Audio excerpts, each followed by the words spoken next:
So we're going to run through a series of tests, and again, you can write some of these down. Just take note of how we do this pressure test. Let's take a look.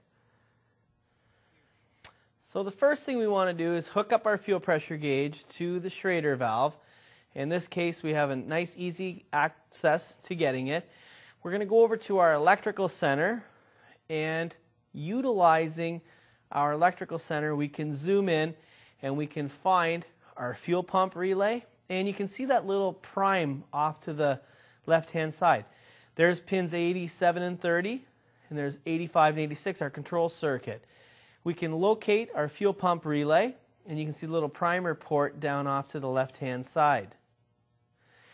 Using your wiring diagram, you can see where we have our location of these two circuits. So what we want to be able to do now is verify that we have fuel pressure, and you can see how the fuel pressure is going to be controlled by the fuel pump supplying power to pin 85, which is going to create that magnetic field which allows the fuel pump to be powered up. When we turn the key on, we can hear the fuel pump run, and when we have it in the cranking position or the running position, we're going to have the fuel pump run continuously. So we can actually go to that primer port and bypass the relay, okay, by supplying 12 volts to that through a jumpered lead, and you can see our fuel pressure gauge go up. So as we touch it, you can see the fuel pressure. So we take note of what the actual fuel pressure is, and we look to see that we have good rest pressure. So we make sure that our key on, engine off, fuel pressure is within our specifications. Now, once we have that, we can go from our key on, engine off to key on, engine running.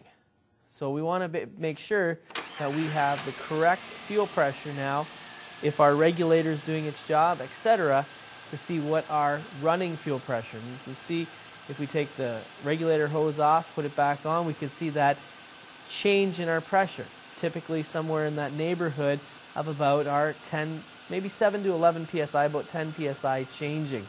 And again, we went from that 50 to 60 within our specifications of that regulator.